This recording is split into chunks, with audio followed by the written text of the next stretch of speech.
Shaver, musical director for the last 8 years down here, the CBS Orchestra. There's a guy in a Late Show t-shirt right there, sir. Right, Late Show. Yeah, that looks good. Is that a new item? What, did you purchase it recently? Did you get it at the delicatessen? Does it still smell like ham?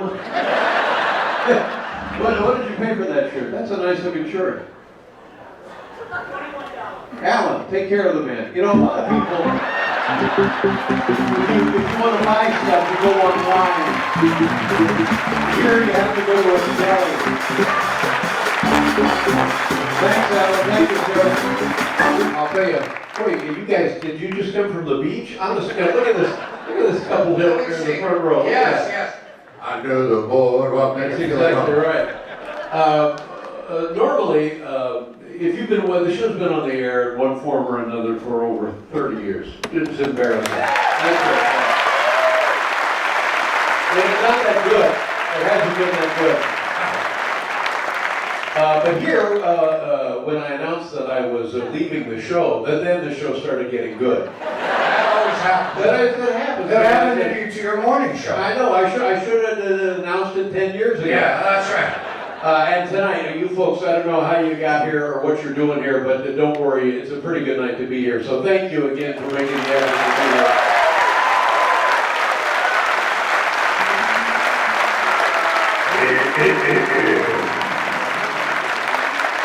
Anybody have any questions? Yes, sir, right there. Hand went up immediately. What is your name? Jason. Yes, Jason, where are you from? Collegeville, Pennsylvania. Collegeville, Pennsylvania, the home of what college? Ursinus. Huh? Ursinus. Bursitis. Have you ever heard of a Bursitis college? No, sir. What do you do for a living there? I'm the principal of an elementary school. Oh my God, God bless you, sir. Are we spending enough money on education? We can always spend more, Dave. In your estimation, where are we now? A little lower, or just we need more? We need more, Dave. You know, I know, but I mean, I think you're being diplomatic about this because people tell me that the United States is way behind in the per capita spending for education. Anyway, how are the kids today? They okay? They're wonderful. They're not punks, are they? What do you do if you get a punk in your office? What do you do to them? We talk about it. Can you talk a punk out of being a punk? All right, what was your question, sir? I was here 17 years ago, and you validated my parking, and I was wondering if the Where did you park? Hamilton, New Jersey. Wait a minute. And then you take the ferry over or something? Took the train. So how would I validate? What do you want? I'll pay your train ride home. What was it? $60. $60. Alan, take care of this guy's train ride. My God. Oh, the price is right here. Yes, ma'am. What is your name? Jessica. Jessica, where are you from? I grew up in Coldwater, Ohio, an hour away from Muncie, Indiana. Coldwater, Ohio. So you're kind of in the western part of Ohio. Yeah. An hour away from Muncie, Indiana. Did you ever go to Muncie? Oh yeah, I have friends that went to Ball State. Cesspool, isn't it? Yeah. What is Coldwater like? Is it a farming community? Yeah, absolutely. Are you close to Fort Wayne, Indiana? About an hour and 15 minutes. Hour and 15 minutes. And so what big city are you close to in Ohio?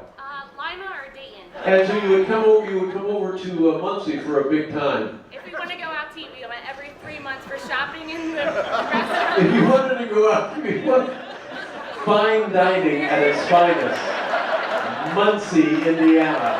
A hot meal at a fair price. Wow. Where do you live now? Are you still in Ohio? I'm in Columbus, moving to Cincinnati. Columbus, Cincinnati is happening, isn't it? Yeah. What do you do for a living? I just graduated from pharmacy school. Oh, well.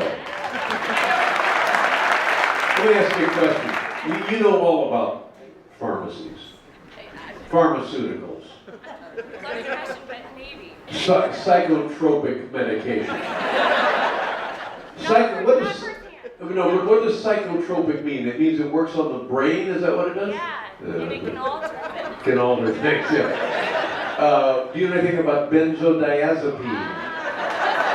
What is it? It's a whole group of people over there. Benzodiazepine club. Yeah! What would be a therapeutic dosage on a benzodiazepine? Depends on which one, but Wait, okay, pick your favorite. No, I don't mean that. Pick your most popular. The one that people are always trying to get a hold of. Xanax. Xanax? Yeah. Now Xanax is short acting, isn't it? Yeah. It kind of comes and goes. It's like if you say you're a nervous flyer, you might take a Xanax for the flight. How many milligrams would be? You can ask the rest of the audience. I think they know better The than people I in do. the audience seem to have quite an acquaintanceship with Xanax, yes. But as a professional, what are we talking about? I'd say you go from 0.5 to 2, maybe if it's just for fun. 0.5 up to 2? 2 milligrams. You could maybe do, yeah. 2 milligrams. Boy. I had to start doing more flying. Okay, and what was your question? So growing up in a small town, I just got the travel bug. I just went to Ireland. Mm-hmm. So any other suggestions on where I should go next? That's pretty much it. I think you're done. What about Scotland, if you want to go back to that part of the world? I will go to Scotland. People tell me Scotland, I've seen pictures of it, that it's uncommonly beautiful, Scotland. The coast and the whatever they call it and stuff. But they claim that there are tiny little bugs that bite you and fly up your nose and are really unpleasant in the summertime. So, but I'm sure you can write yourself something for that. You ready to go? All right, look, we got a great show. Thank you very much for being here, everybody. I'll be right back.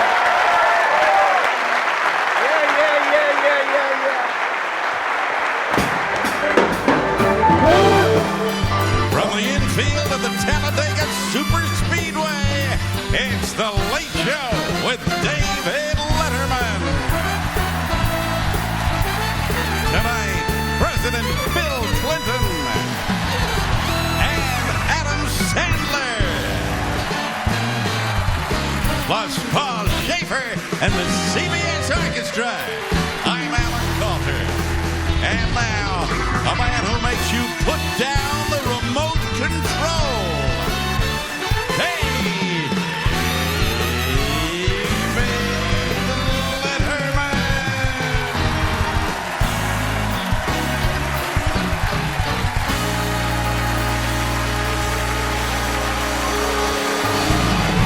Here we go!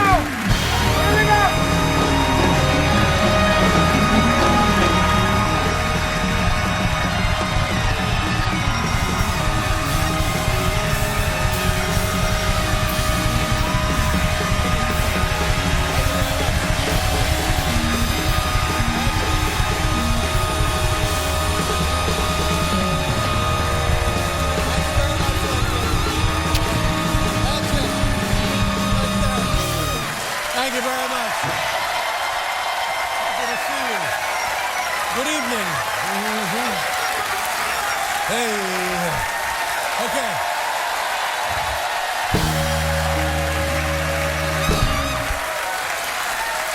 Okay. Oh, no.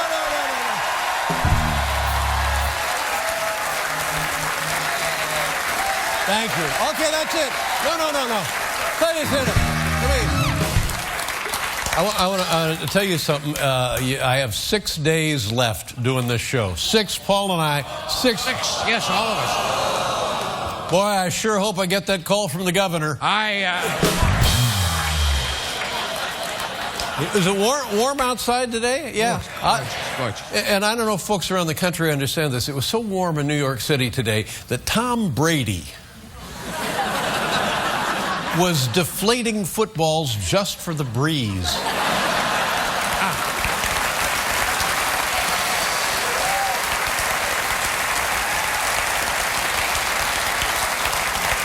Patriots lose a couple of draft choices, fined $1 million, and Brady will be suspended for 4 games next season. He's going to be replaced by this guy right here. Here we go.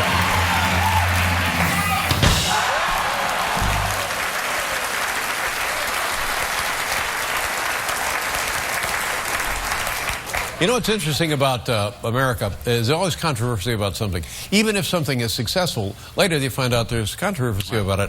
There's a guy now writing a book about theories that dispute the White House version of how Osama bin Laden was killed. Have you heard about this? Yeah. Seymour Hersh is the guy's name. So there's a wide variety of theories that don't exactly line up with the White House. So here we have one of those theories for you right here. This is theory number one that may or may not be true. Take a look. Kangaroo attack. Thanks for watching. That was one of the theories. Oh, hi, Gene. Look, ladies and gentlemen, it's Gene Szymanski, one of our stagehands. You've been here a long time, Gene. How long we worked together? How long has it been?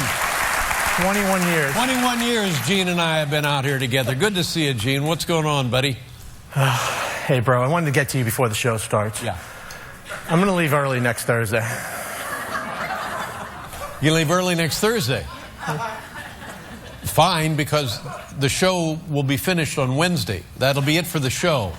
We're leaving. The show will be done on Wednesday. Thursday, do whatever the hell you want. Right. Because of the Masters highlights. No. I'm retiring from the show. Oh. I'm leaving. Paul's leaving. Everybody's leaving. Well, you could have told somebody. You didn't hear. Well, I'm sorry. I'm terribly sorry, Gene. Yours should have been the first call I made. Not good enough. Not good enough. I'll need you to sign me in for the rest of the week.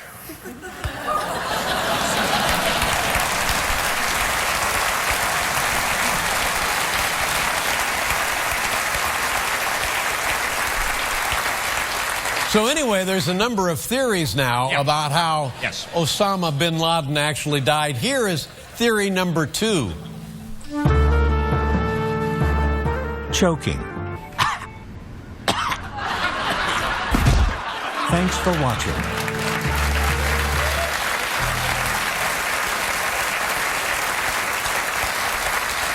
We have to, you understand, we have to get this stuff all used up by Wednesday. Yes, I understand. Everything is. You got a warehouse full of this crap in Queens. It's crazy days. Yes, Everything must go. Everything must go. Well, Jeb Bush running for president, and he said, this is Jeb Bush saying, I also would have invaded Iraq. Right. Now, here's how I see it. If George W. Bush, you see, if George W. Bush is Marvin Gaye. Yes. Jeb Bush is Robin Thicke. That's how I see it. I see. Okay. See what I'm saying? Yeah. Thank you for putting in those terms. Some of us struggle to understand. Thanks so much.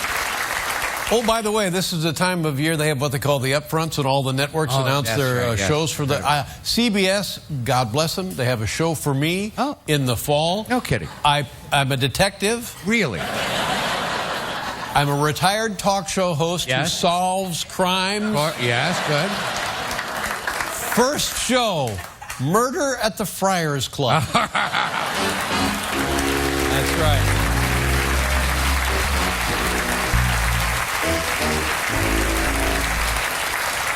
CBS has another exciting show, CSI George Zimmerman Unit. Oh, boy.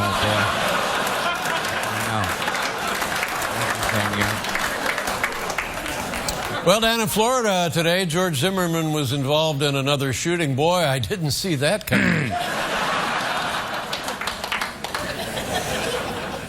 Oh, yeah. And here's another theory.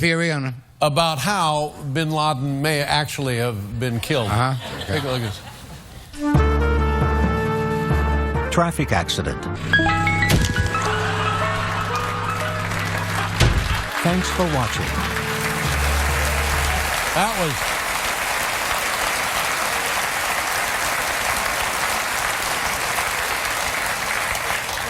The hang time was pretty impressive on that.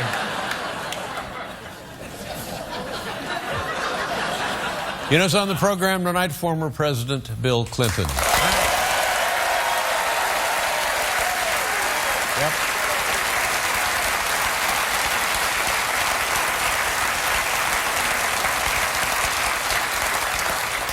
I admire this about President Clinton. He says while his wife runs for president, he would like to stay out of the limelight. And he's certainly come to the right place. We'll be fine here.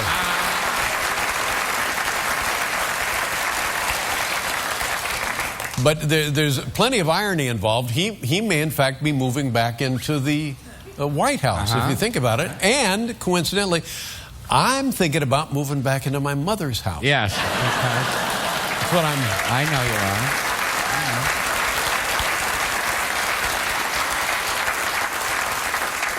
This is what you got to love about New York, even if you don't quite get it. You know Picasso, painter. Yeah. And since he's no longer painting, and the value of his paintings have gone crazy. And they had an auction 2 days ago here in New York City, a Picasso painting. Any idea how much, Paul? Take a guess. Any idea? No, it's like 100 million. Oh, a little higher. 125 million. Well, it should be right there on the card. Oh, 100. I was pretending not to look at the card. 179 million. 179 million. Yeah. Yeah. I appreciate you pretending. Well, I was trying to thank you. It's all right. It's right in front of my face. It's too late. You know, it doesn't make any difference now. Pretend that I didn't see it. Yeah. $179 million for a Picasso painting. You know what I got in my den up at the house? I got one of them singing bass That's things. right. Remember those? Remember those? I got one of those.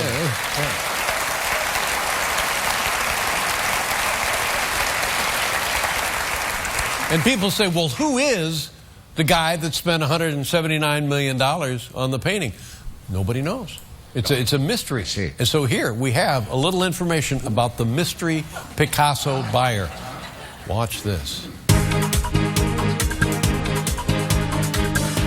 The anonymous buyer of the $179 million painting by Pablo Picasso is believed to be new to the art world, younger than a traditional collector, and most likely from Silicon Valley or the European continent. All of this leads experts to believe that the buyer is some rich ass. This has been the Picasso buyer, revealed. What? I don't know what I didn't hear that right. Did you say that? He's still over there, ladies and gentlemen. Paul Schaefer. I don't think I heard it. What did I hear? President William Jefferson Clinton is on the program tonight. We'll be right back, ladies and gentlemen. Adam Sandler also with us tonight. Thank you. Stay with us to the top 10 least popular Thomas Edison inventions. And President Bill Clinton. Happy 90th birthday to Yogi Berra. As Yogi says, it ain't over till May 20th. The Late Show, sponsored by AT&T, mobilizing your world.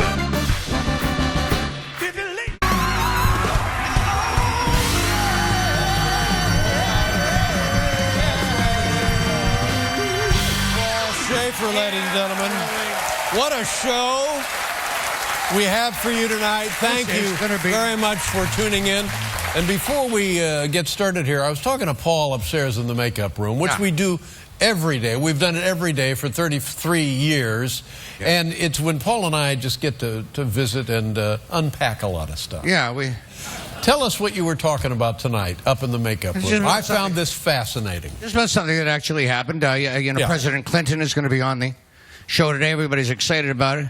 I happen to be going back up to my dressing room after my rehearsal in the elevator. I found myself at the elevator alone with a member of his advance team, a young gal, maybe in her late 20s. Right. And the elevator door closed. She's going up to check out his dressing room, I guess, before he comes. Sure. And she looks at me and she says, you work here?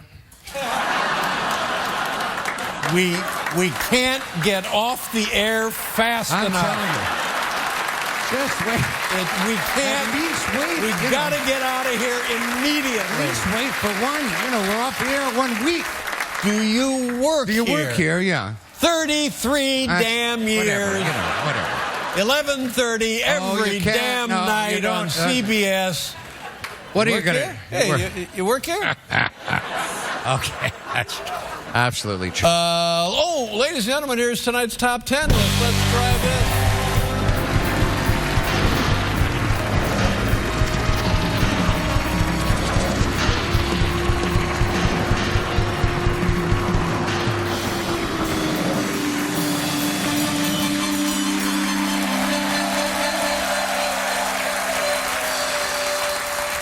Thomas Edison, inventor of the light bulb, the light bulb. The light bulb. Yeah, you get any of them light bulbs? The phonograph and motion picture camera also created one of the earliest known talking dolls in 1890. Recent technology has allowed us to hear the talking dolls without damaging the fragile recordings. And do we hear them now? All right, can I hear one? Let's see. This is the talking doll.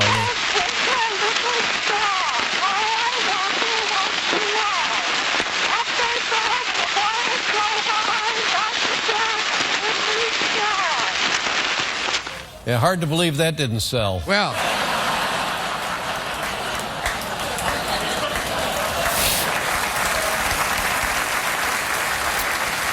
anyway, that got us to thinking. I bet there's dozens and dozens of unknown inventions from Thomas Edison. I'm sure. We sent a guy out to Thomas Edison's home out there in New Jersey. Yes. What the hell's the name of where he lives? Moreville? Huh? Edison? No, it's not it Edison. should be. Wyandotte? Why is it? Menlo Park. Least popular Thomas Edison inventions. Here we go. Number 10, clip-on pants. Number 9, coin-operated coin dispensers. Number 8, avocados. Thomas Alva Edison. Hilarious. Alva. Avocados. Do you work here? I know. Number 7, the backhanded compliment. Number 6, rigged voting machine. Number 5, edible petticoats. Number 4, the once baked potato. Number 3, cement hat.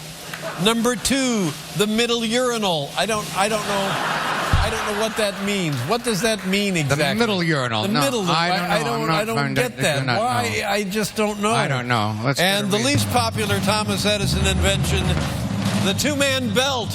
Ladies and gentlemen, the two-man belt.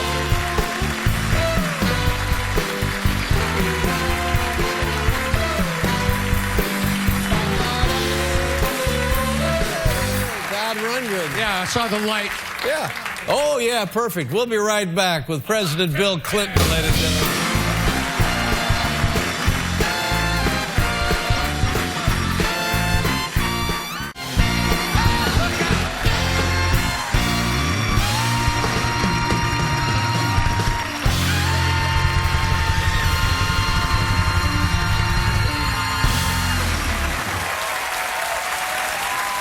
Thank you, Paul.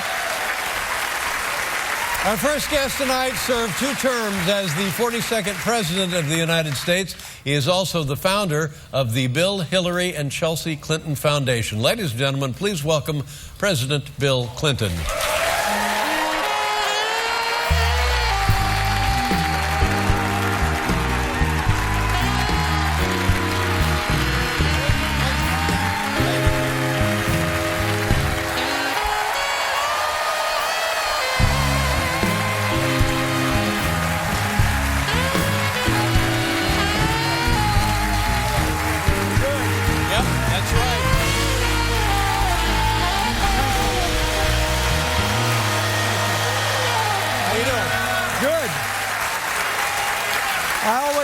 Play that tune with your studio band. Beautiful. Yeah.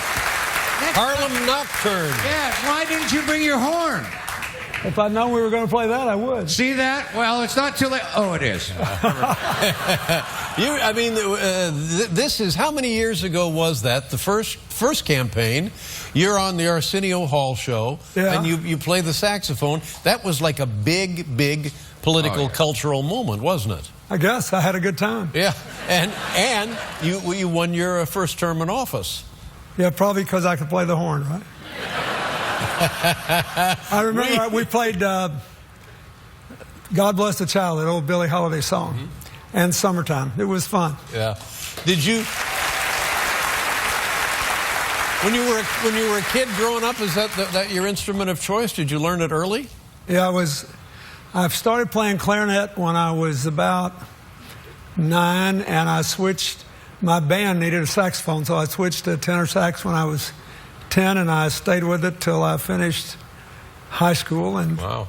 I actually had more music scholarships than academic scholarships to college. You're kidding. That's the truth? Yeah, I was pretty good at one time. But I knew somehow deep down inside I'd never be as good as John Coltrane or...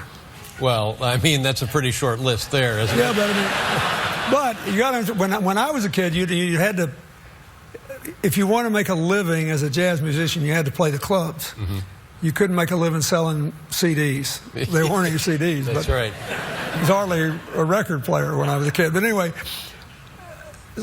so if you're going to stay up all night and sleep all day and make that kind of sacrifice and run that kind of risk with your life, you needed, at least I needed to believe that I could be the best there ever was, and I didn't think I could be.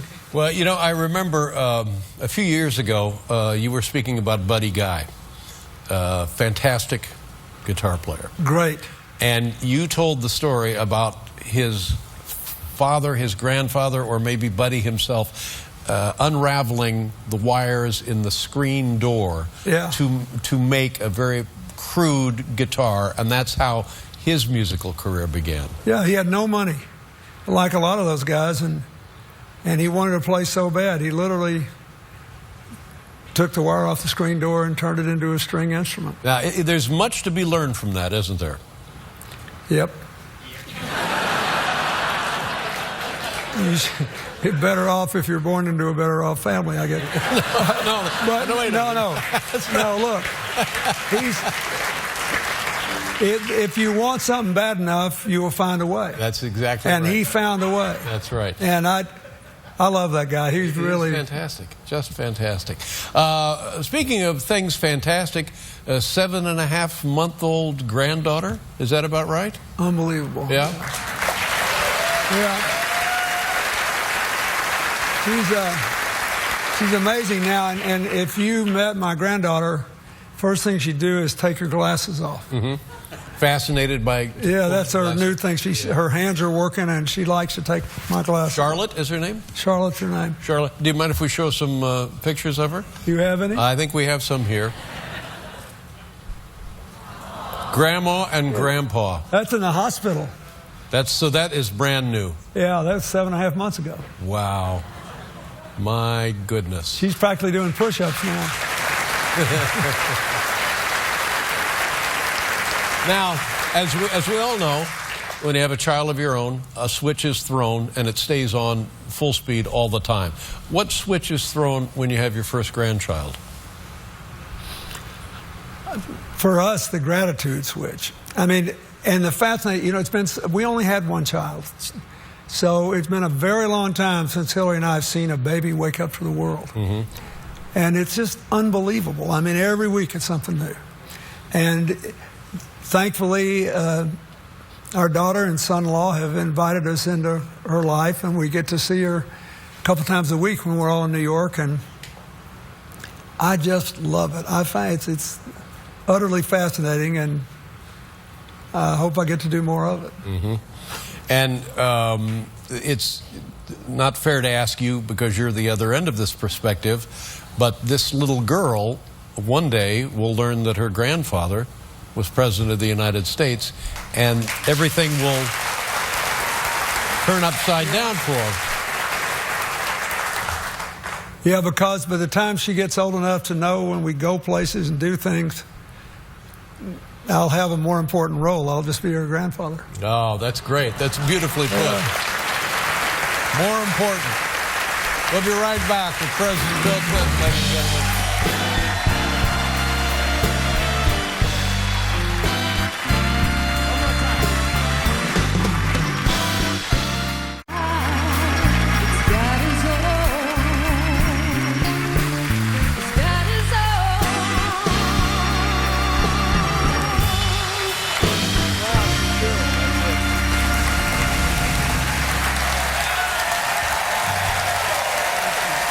Thank you, Felicia. Thank you, Paul. Wow. Thank you, Aaron. Thank you, everybody. You have, I don't know if I have the chronology correct here, but recently back from Africa? Yeah. How long ago was that trip? We just got back a few days ago. Mm-hmm. About probably 4 or 5 days ago. We went to Kenya and Tanzania in southern Africa. Then we stopped for a day in Liberia because 4 people from our health access program were there the whole time through the Ebola epidemic. They never left, and by the grace of God, they were never infected, but they worked on the front line. I'm really proud of them. So I wanted to help them. We looked at our programs in the first 2 countries, and then we talked about what's going to happen now in Liberia and how they need to build a healthcare system so they can manage this and they'll never have an epidemic again. And then we went to Morocco for a meeting of the Clinton Global Initiative for Africa and the Middle East. The whole trip was fascinating, but I love going there, and I love seeing people make something out of nothing. I met a woman in Tanzania who came to a vaccine clinic that we helped to stock, and you have to refrigerate vaccines. And it was way out in the country. The woman has still had to walk 12 miles with her 6-month-old baby just to get there. But it was the first time she'd ever been able to do that. And then I met some farmers in Tanzania, including one woman with 7 children who was farming 1 acre of land, and she almost tripled her yields joining this program we started with 85,000 farmers. And she added soybeans, and her income went up more than 300% because we lowered the price of the seed and fertilizer. And all of a sudden, all her kids can go to school. And she thinks she's really rich, you know. There are literally millions and millions of people like that for very little money per farmer could feed their countries, export food, deal with this growing global population. So it was really rewarding. I loved it. It must be very satisfying. And this is money from the Clinton Global Initiative, from the Clinton Foundation? My foundation does these programs. The Clinton Global Initiative is basically a network that we try to build, and we rarely participate in the projects there. If somebody comes and gets us and says, you can do this, nobody else can with your help, we do. But basically, that's a network of people that have pledged over a decade $100 billion that has already helped 430 million people in 180 countries, and it's all voluntary. For example, in America, we've got some public and private pension funds that have committed $14 billion to retrofit buildings and make them more energy efficient. They've already spent $6 billion of it and created more than 50,000 jobs. No taxpayer money, no nothing. Just find an opportunity, find the investors, and do it. It's going good.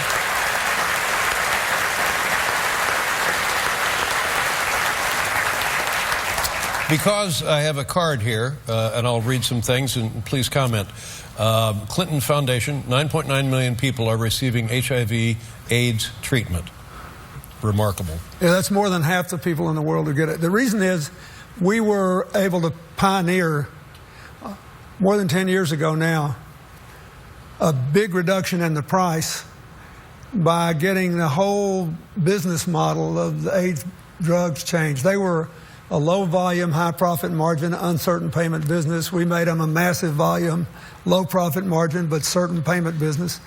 And because of that, 70 countries have asked us to negotiate contracts that they buy AIDS medicine from. We don't touch the money. The money goes from the donors to these poor countries, and they buy the drugs at that price, but it's had a dramatic effect. And it's also lowered everybody else's prices. Now, back home in the United States, 15 million children have access to healthier food choices in their schools in the fight against childhood obesity. Yeah.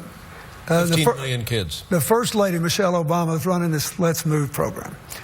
She asked us to run our foundation and our Alliance for a Healthier Generation that I did with the American Heart Association after I had our surgery. Yes. And we do the school programs. The first thing we did was reach an agreement with the soft drink companies to reduce total calories in drinks going to school by 90%. And then we worked on getting the meal more nutritious before the new federal guidelines came in. And then we worked on exercise programs before, during, and after schools. So we're trying to do our part there, and I think it's making a real difference. When you were, yeah, I mean,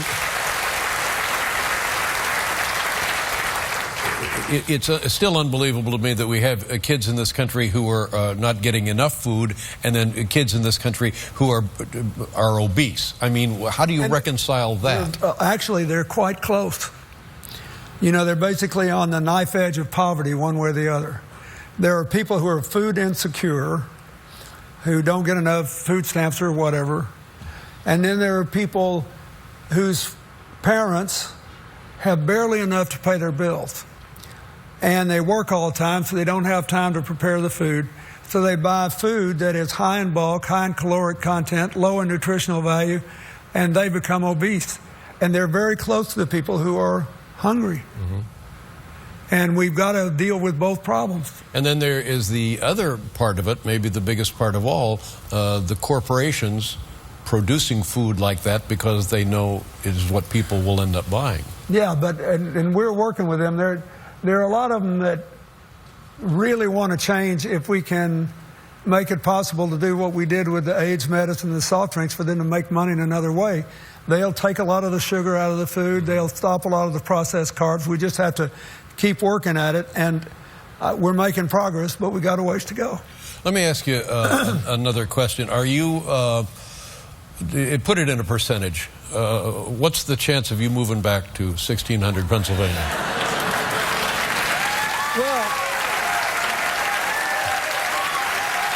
first of all, Hillary has to win the nomination. If she wins the nomination, then she has to win the election. If she wins the election, the chances are 100% I'll move back. If I'm asked. If you're, you may not be invited back. My experience is, since I left the White House, when a president of either party asks, you say yes. Mm-hmm. So I hope I'll be invited. It'd be a good thing for America if she won. I hope she does. This is what an amazing life this has been and could continue to be for both of you. We have been so fortunate. It's funny how your perspective changes. I think having a grandchild made a big difference. But we just sort of try to wake up every day in a good humor and be grateful. And go out there and, I urge her to just go out there and have a good time, tell the American people what you wanted to do, explain what the challenges are from her point of view and what we should do, and just be grateful. We've had a wonderful life, and I'm grateful. Well, we're very happy that you're here and very impressed by what you've been able to do since you left the White House. I think at one point we discussed that maybe it's easier for a man or a woman to be more effective out of office, actually, than when they're in office. You're about to find out. My God, I take that as a challenge. You're exactly right. We'll do it together. Yeah. Thank you. President Bill Clinton, ladies and gentlemen. We'll be back with Adam Sandler, everybody.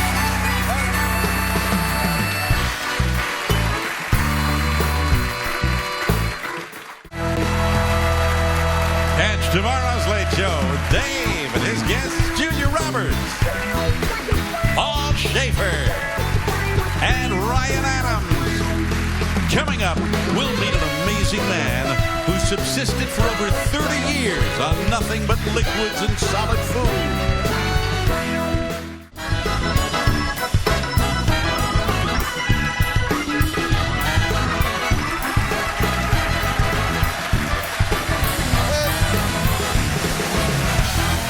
Okay, how about this? Our next guest, very funny man, very talented. We couldn't be happier to have him here, and especially tonight. Do me a favor, welcome our good friend, Adam Sandler. Adam, come on.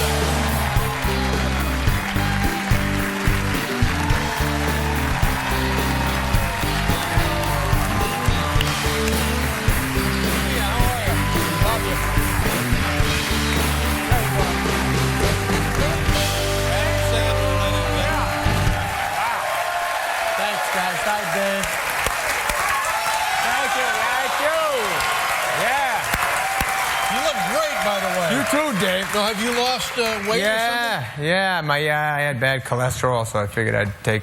I was taking pills. The doctor told me to take pills, and then I was taking them, and then I said maybe I should just lose a few pounds. Lose some weight? Well, that helps. Well, good. You're looking after yourself. That's great, because your family, you got to be conscious of your family and what they're going to have. Exactly. Trying to live a little longer now. Yeah.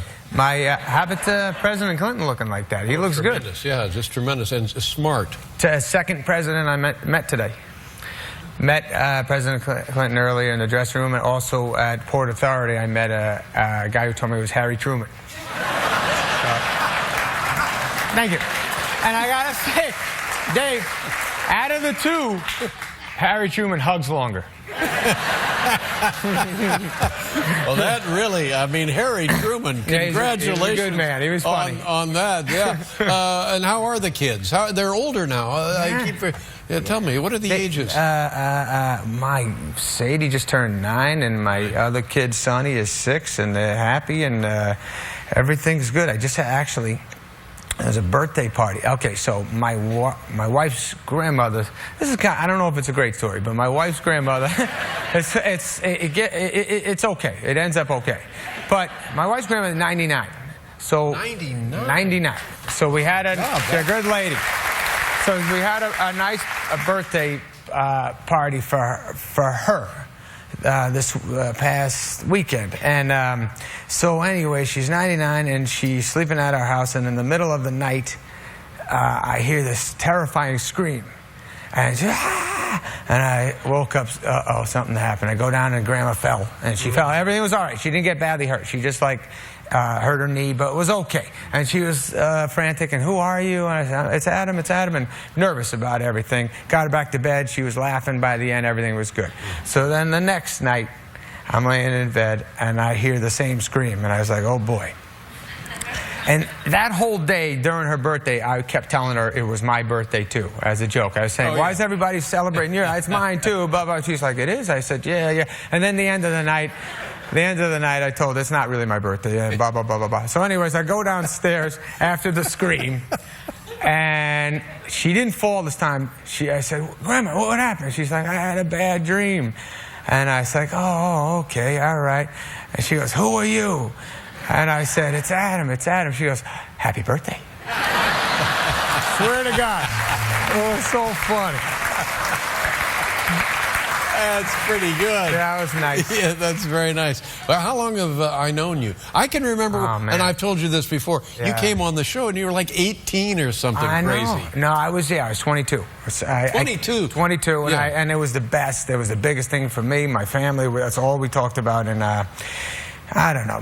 I was telling somebody earlier when I was on Saturday Night Live and we did your show. Whenever we thought we were the coolest guys ever because we were on the show. We were young and cocky, and it was Farley and Schneider and Spade and Norm Macdonald, all of us. Rock. That's a very formidable cast. Right? It was great. We were all best friends. But I swear to God, every time we were in the same building as you, every time we went to the other side where your show was, we would not feel as good. We were like, I think he's better than us. There's no doubt about it. That's all I'm trying to tell you is we thought your show was the greatest, and you were always our hero, and that's it. We'll be right back with Adam Sandler.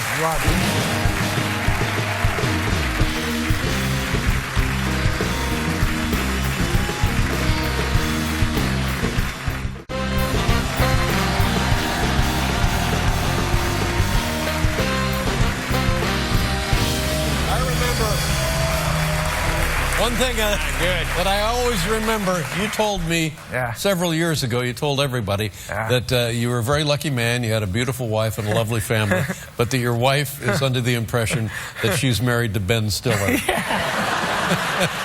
I let her go with that one. Now listen, this is fantastic. I was told, and I hope this is correct, that you have a special presentation. Of course, I've been trying to write this song for you for the last... Whenever... Sure. I'll go sing it for you. All right.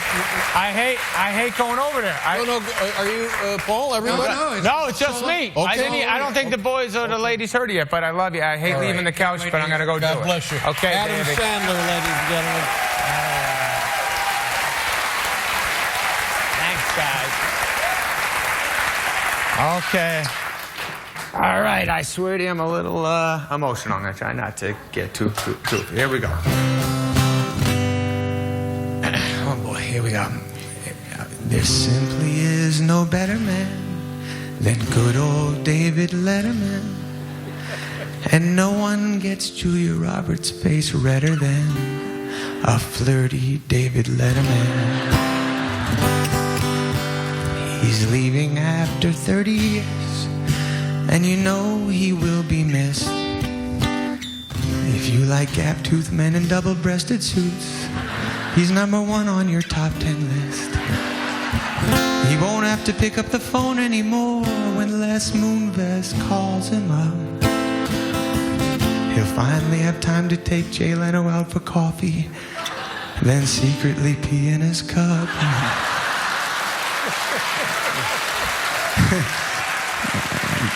There simply is no better man than good old David Letterman, and no one makes my mother wetter than... David Letterman. That is really... Okay, Mom, I told him. I hope you're happy. Sorry. Okay. What's going on here? Take that. Seems like yesterday when I was 14 and you looked like a freshman at Ball State. Now your hairpiece is full of gray, and I'm 48. I can't believe at night when we're watching Stephen Colbert, you'll be tucked in bed under the sheets. Pets with stupid tricks will have no place to go, while Paul Schaefer and the band sell crack on the streets. So sad. Yeah, boys. No truer. Okay. No truer has ever been spoken. Okay. There simply is no better man than our hero, David Letterman. I can't thank you enough for all you've done. And I'm sure I ain't the only one, 'cause you paved the way for every late night show. Both Jimmy should get on their knees and blow. You kisses. No more interviewing Heidi Klum or Cheryl Teagues. Now you're just the oldest dad at Little League.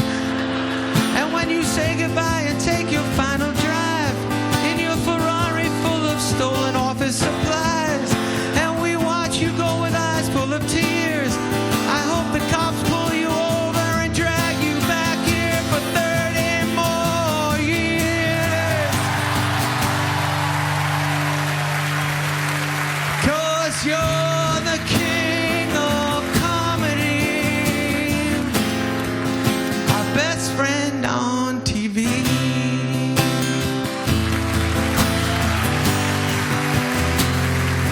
And I'll miss you. Yeah, buddy, I'll miss you. The whole world's gonna miss you. David Letterman.